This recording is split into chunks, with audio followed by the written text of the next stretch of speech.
Hello students, welcome to this video. Last video में हमने discuss करा था आर्किमिडीज प्रिंसिपल एंड उसके बाद डिस्कस करा था कि क्यों जो है शिप जो है फ्लोट करता है वाटर में एंड जो आयरन नेल है वो सिंक कर जाता है। इस वीडियो में हम लोग कुछ क्वेश्चंस करने जा रहे हैं। ओके, और हमने जो चैप्टर थर्ड है हमारा ग्रेविटेशन क्लास 9 फिजिक्स का, ये पूरा ऑलमोस्ट डिस्कस कर लिया है। और हम अब बस क्वेश्चंस को सॉल्व करेंगे। एक दो वीडियो और आएगी इसके ऊपर, इसमें हम लोग और भी क्वेश्चंस को सॉल्व करेंगे एंड ये चैप्टर हमारा कंप्लीट हो जाएगा। फिर हम लोग फोर्थ चैप्टर जो हमारा वर्क पावर एंड एनर्जी है, सो उस चीज़ को हम लोग कंप्लीट करेंगे। Okay, so starting with the first question, how does the force of gravitation between two objects change when the distance between them is reduced to half.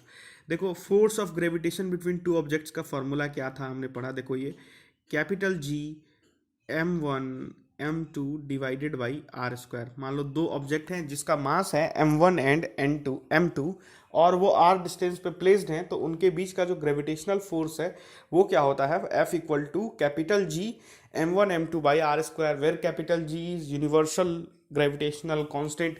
Okay, so ये सारी चीज़ आपको याद होंगी। तो इस क्वेश्चन में क्या कहा गया है कि अगर ये जो r डिस्टेंस पे ऑब्जेक्ट रखा हुआ था, ठीक है, जैसे मान लो यहाँ पर एक ऑब्जेक्ट मैंने ले लिया m1 मास का और यहाँ पर एक ऑब्जेक्ट ले लिया मैंने m2 मास का, और ये r डिस्टेंस पे रखा हुआ था शुरू में। ठीक है, ये मैंने r लिख दिया यहाँ पर। एक सेकेंड, मैंने अच्छे से नहीं लिखा, इसको मैं लिख देता हूँ। r लिख दिया मैंने यहाँ पर। ठीक है, between two object change when the distance between them is reduce to half. अगर ये जो r डिस्टेंस है इसको हाफ कर दिया जाए, यानी r/2 डिस्टेंस पे अगर इस m1 m2 ऑब्जेक्ट को प्लेस करा जाए तो क्या होगा। तो देखो, मैं इसको कर देता हूँ प्लेस। देखो, ये m1 था, ये m2 था, और इसको ये मैंने कर दिया r/2 डिस्टेंस पे प्लेस। तो अब का जो फोर्स ऑफ ग्रेविटेशन है उसमें क्या चेंजिंग आएगा, यही पूछा गया। कितना टाइम चेंज होगा फोर्स, यही पूछा गया। तो शुरू में फोर्स क्या था हमारा, ये देखो, ये है हमारा F equal to capital G m1 m2 by R square. और उसके बाद का फोर्स जो आएगा, तो मैं यहाँ पर लिखता हूँ F2 और उस फोर्स को आप मान लेना F1। ठीक है, F2 जो बाद वाला फोर्स आएगा वो क्या आएगा, capital G m1 m2 by R square नहीं रहा अब डिस्टेंस, अब हो गया r/2। तो हमने लिख दिया यहाँ पर r/2 का होल स्क्वायर, है ना। डिस्टेंस का स्क्वायर करना है, तो वहां पर डिस्टेंस r था तो हमने r स्क्वायर करा। यहाँ पर डिस्टेंस क्या हो गया, r/2, तो हमने r/2 का स्क्वायर करा। अब इसको आप और सॉल्व करेंगे तो ये क्या आएगा, देखो, r²/4। ठीक है, आप इसको सॉल्व करोगे तो देखो, आप, मैं इसको लिख देता हूँ। ये आएगा यहाँ पर r², एक सेकेंड, r²/4। अब ये 4 क्या हो जाएगा, ऊपर चला जाएगा। तो आप F2 को अगर अच्छे से कैलकुलेट करके लिखो तो आप लिखोगे F2 equal to capital G m1 m2 by R square, और ये जो नीचे था 4 ये ऊपर चला गया, तो यहाँ पर मैंने लिख दिया 4। यानी देखो, ये 4 टाइम्स हो गया, पहले जो फोर्स था उसका चौगुना हो गया। ठीक है, 4 टाइम्स हो गया। तो आप कह सकते हैं कि ये 4 टाइम्स मल्टीप्लाइड हो गया पहले वाले फोर्स के। तो आप कह सकते हैं F2 equal to 4 times of F1। तो आप कहेंगे यहाँ पर ग्रेविटेशनल फोर्स जो है वो 4 गुना बढ़ गया।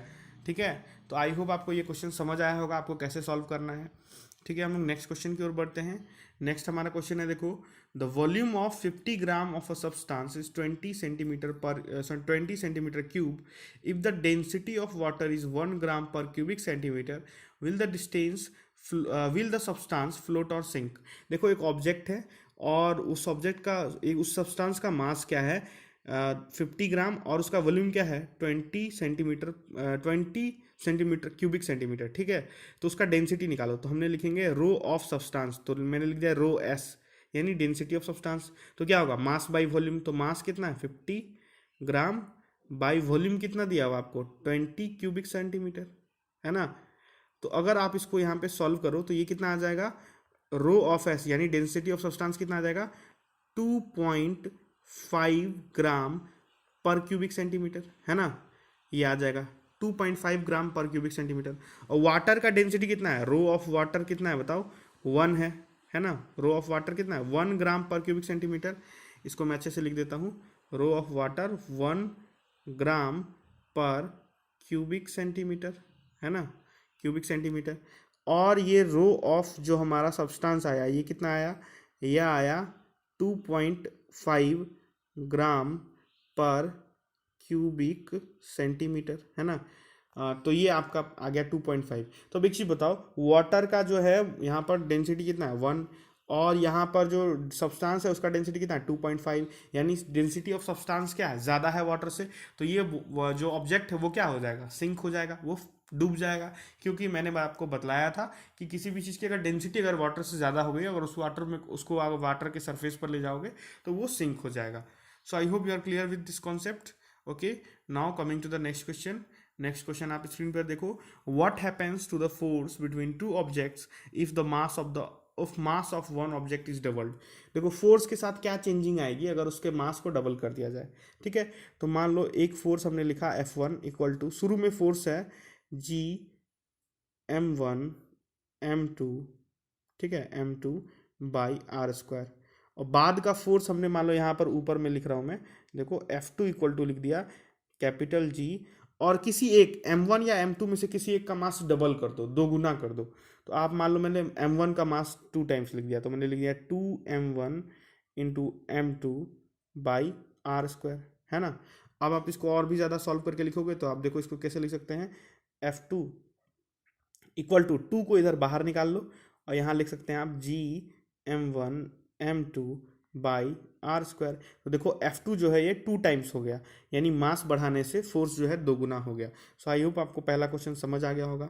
दूसरा क्वेश्चन देखो, the distance between the objects is doubled and tripled. एक बार देखो, एक ऑब्जेक्ट का डिस्टेंस को अगर डबल कर दिया जाए और ट्रिपल कर दिया जाए तो क्या चेंजिंग आएगा। तो देखो मैं आपको बता दूं, शुरू में मान लो फोर्स था आपका F1 equal to capital G M1 M2 by R square, और बाद का डिस्टेंस क्या किया गया बताओ, बाद का जो डिस्टेंस है वो आर का जो डिस्टेंस है वो डबल कर दिया गया पहले, फिर ट्रिपल किया गया। तो पहले हम लोग डबल करते हैं, तो डबल करने के बाद क्या होगा, देखो F2 इक्वल टू लिखेंगे हम लोग GM1 M2 divided by are के जगह क्या करते हैं हमने डबल कर दिया, यानी 2R का स्क्वायर, है ना, डबल कर दिया। तो आप इसको क्या लिखोगे 4R स्क्वायर, है ना, नीचे में 4R स्क्वायर आप लिखेंगे, तो आप इसको लिख सकते हैं 4R स्क्वायर। एंड आप इसको और भी ज़्यादा सॉल्व करोगे तो देखो 1/4, और ये पूरा टर्म यहाँ पहले जैसा आ जाएगा, यानी जो फोर्स है वो क्या हो जाएगा 1/4 टाइम्स हो जाएगा, यानी फोर्स क्या हो जाएगा घट जाएगा। और ट्रिपल्ड के लिए मैं आपको होमवर्क के लिए दे रहा हूँ, आप इसको ट्रिपल्ड के लिए आप खुद से फाइंड करना एंड कमेंट्स में ज़रूर बताना, ठीक है। और तीसरा जो क्वेश्चन है, the masses of both objects are doubled. अगर आप मास को डबल कर दोगे दोनों ऑब्जेक्ट का तो क्या होगा, तो मास को अगर आप डबल कर दोगे तो फोर्स जो है 4 टाइम बढ़ जाएगा, ठीक है। ये आप आसानी से इसको सॉल्व कर सकते हैं, ये मैंने आपको बतला दिया इस तरह के क्वेश्चंस को सॉल्व करने के लिए। सो स्टूडेंट्स, इसी के साथ आपको ये सारे क्वेश्चन समझ आए होंगे। मैंने आज कुछ बेसिक क्वेश्चन ही आपको बताए हैं, आगे आने वाले वीडियोज़ में आपको और भी ज़्यादा क्वेश्चन सॉल्व करा जाएंगे। एंड ये चैप्टर आपका ऑलमोस्ट 90% कंप्लीट हो गया है, 10% जो क्वेश्चन बचे हुए हैं, 2 वीडियो या 1 वीडियो और आएगा इस पे क्वेश्चंस को सॉल्व करने पे, ठीक है। मैं क्वेश्चन सॉल्व करा दूंगा, फिर हम लोग का ये 3rd चैप्टर भी कंप्लीट हो जाएगा। So till then students, thank you.